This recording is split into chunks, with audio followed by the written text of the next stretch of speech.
हिंद मजदूर सभा के राष्ट्रीय महामंत्री हरभजन सिंह सिद्धू श्रम कानून पर केंद्र सरकार को घेरा। सरदार हरभजन सिंह सिद्धू ने आरोप लगाया है कि केंद्र सरकार द्वारा ऐसे नियम बना दिए गए हैं जिससे मलिक को फायदा हो रहा है। मजदूरों से 12 घंटे काम लिया जा रहा है। मजदूरों को किसी भी प्रकार की फैसिलिटी नहीं दी जा रही है। मजदूरों को जीवनचर्या को सरकार व मालिक द्वारा शोषण। वर्तमान में 85% वर्कर श्रम कानून के दायरे से बाहर हो गए हैं।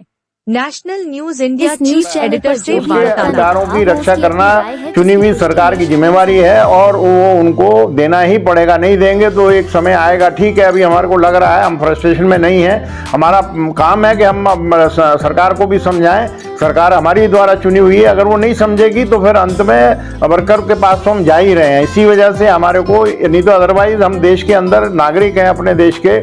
हमारे देश के अंदर काम बंद करने का हमारे को शौक नहीं है। हम नहीं चाहते हैं कि भाई हड़ताल हो और हड़ताल में देश का जो नेशनल प्रोडक्शन है वो गिर जाए और देश के ओवरऑल पूरी दुनिया में बदनामी हो जाए। परंतु ये हमारी बात को अगर कोई सुनना ही नहीं चाहता है तो वर्कर के पास क्या राइट है? Right to stoppage of work जो है वर्कर का राइट है। इसलिए वर्कर चेता रहा है गवर्नमेंट को। अभी हम 20 मई को हड़ताल पे जाना था हमने और पूरे देश के अंदर माहौल बन गया था हड़ताल पे जाने का। परंतु हमारे देश के ऊपर जो आतंकवादी हैं उन्होंने नियत से हमारे टूरिस्टों के ऊपर, जो देश के नागरिक हैं हिंदुस्तान के, उनको मौत के घाट उतार दिया बेवजह, कोई लेना नहीं देना नहीं। और सरकार ने कहा कि जी हम इनका बदला लेंगे। बदला लेते लेते वो दोनों देश, हमारे जो हमारा देश पड़ोसी देश है उसके साथ युद्ध शुरू हो गया। और युद्ध ऐसा शुरू हो गया कि उसके ऊपर मिसाइलें शुरू हो गई और उसके ऊपर ड्रोन आने शुरू हो गए। वो आम देश के नागरिक की जान माल का खतरा हो गया। तो अंत में उसके अंदर विदेशी ताकतों ने भी हिस्सा लिया और अभी जाकर वो सीजफायर हुआ है।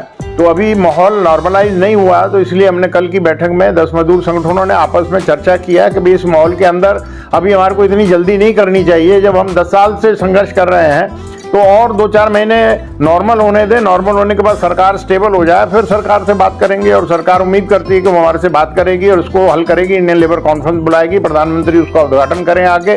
लेबर मिनिस्टर को ये माहौल बनाना चाहिए, उनसे अनुरोध कर रहे हैं हम। तो लिहाजा अगर ये ऐसा नहीं करेंगे तो फिर वर्कर के पास कोई दूसरा हथियार ही नहीं है कि वो आज 1 दिन की हड़ताल में जाएगा, कल 3 दिन की जाएगा, फिर 5 दिन की जाएगा, फिर 10 दिन की भी जा सकते हैं। तो आप किसी को डंडा मार के, गोली मार के तो उसको जबरदस्ती काम पे नहीं भेज सकते हैं। ऐसा वातावरण सरकार को बनाना है कि भी काम का वातावरण बने, देश का प्रोडक्शन उत्पादन बढ़े। It is the responsibility of the elected government and employer. मजदूर संगठन है, आपके जो जुड़े हैं, मजदूर हैं, हड़ताल 9 जुलाई को, अब 9 जुलाई को 1 दिन की हड़ताल और मुकम्मल हड़ताल होगी। अगर जो देश का वातावरण शांति बनती है तो ये सरकार जो चुनी हुई है हमारे द्वारा, इसकी रिस्पॉन्सिबिलिटी है कि देश के अंदर भारी हमले ना हो, जान माल की रक्षा करें। जो नागरिक हैं हमारी, उनको एकदम स्वच्छ वातावरण दें और उनके हाथों में काम दें, वो अपने काम में रहें। उनको बच्चों के लिए अच्छे स्कूल बनाएं, वो पढ़ाई करने के लिए जाएं। जो बीमार हैं उनके लिए अच्छे हॉस्पिटल बनाएं। जो हमारा सोशल सिक्योरिटी के लिए EPFO डिपार्टमेंट बना हुआ है, एम्प्लॉय प्रोविडेंट फंड, जो खुद का पैसा है वर्कर का और मालिक उसमें कंट्रीब्यूट करता है, उसको और सही ढंग से जहाँ पर देश के अंदर जिसको वो लागू नहीं हो रहा उस पर लागू करें उसको। और ESI जहाँ पर अच्छे हॉस्पिटल हमारे ESI के बने हैं, उसका मतलब ही यही है कि वो सामाजिक सुरक्षा देने की वर्कर को, उसमें सरकार नहीं दे सकती तो वर्कर और एम्प्लॉयर मिलकर दे रहा है। तो उसको और मजबूत किया जाए कि ना कि उसको आप बने हुए जो हैं उसको भी डिसमेंटल कर दें। मेरा देखिए सरकार से अपील है कि सरकार को आगे आना चाहिए। सरकार को जो मजदूर के नुमाइंदे हैं, जो उनके रिकॉग्नाइज्ड यूनियन है उनके रिकॉर्ड में, जिनके पीछे मेंबरशिप है, उनको बुलाकर उनकी सही मांगों के ऊपर वार्ता करके समझौता करना चाहिए। और देश के अंदर जो है अशांति नहीं होनी चाहिए। औद्योगिक अशांति उद्योग को बीमार कर देगी, हमारा प्रोडक्शन उत्पादन गिर जाएगा तो देश भी हमारा गरीब हो जाएगा। इसलिए लिहाजा ऐसा वातावरण बनाने के लिए सरकार की रिस्पॉन्सिबिलिटी, उनके पास पावर है, वो इंश्योर करे मालिक को बेईमानी ना करे और वर्कर भी कोई अपने काम की चोरी ना करे। तो दोनों का माहौल बनाकर कोऑर्डिनेशन करना ये इलेक्टेड गवर्नमेंट की ड्यूटी है। और अगर नहीं सुनेगी गवर्नमेंट तो मैं अपील करूंगा अपने तमाम देश के 60 करोड़ वर्कर के साथ कि आप एक मंच पर आ जाइए, अपनी ताकत दिखाइए। देश हमारा है, देश किसी के बाप का नहीं है। इस देश को बचाना, इस देश के नागरिक के हकों की रक्षा करना हर एक नागरिक का फर्ज बनता है। तो हमारे को एक मंच पर आकर अपनी ताकत का प्रदर्शन करना चाहिए।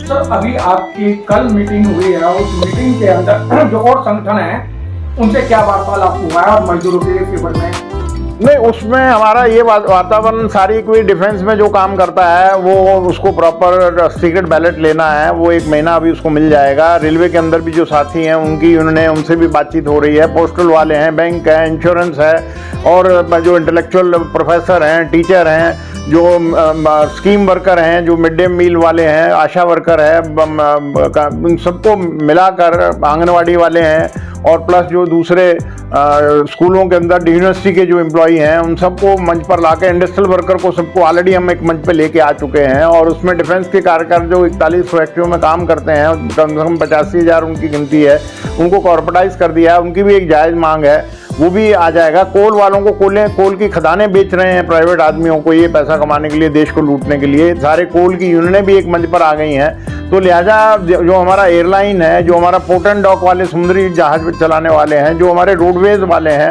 जो हमारे और दूसरे सीफेरर हैं, जो हमारे कैप्टन और इंजीनियर हैं, जो चाहे वो किसी भी पद के ऊपर हैं, हम उन सबको एक मंच पर लाने की कोशिश कर रहे हैं कि इसके अंदर किसान जो बेचारे तड़फ रहे हैं, जो अन्नदाता है हमारे देश के, पिछले कई सालों से लगातार वो अपनी मांगों के लिए लड़ रहे हैं, वो चाह रहे हैं कि भी हमारा मुनाफा बढ़े, वो फसलें बचें, लोग को अन्न जो मिलता है वो खेती बचे। खेती बर्बाद हो गई तो देश का नागरिक भूखों मर जाएगा, बाहर से हमारे को उनके लिए अन्न लाना पड़ेगा।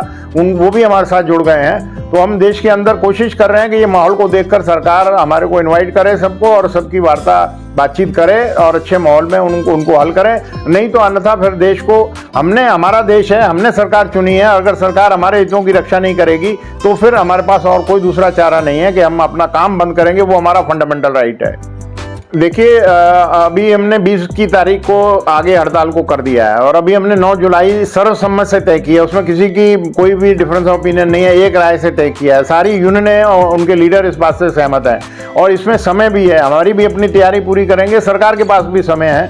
सरकार समय को देखते हुए चेत जाए और इसके ऊपर बुलाकर बातचीत करें, अन्यथा फिर बहुत बड़ी देश के अंदर इंडस्ट्रियल स्ट्राइक होगी 9 जुलाई को।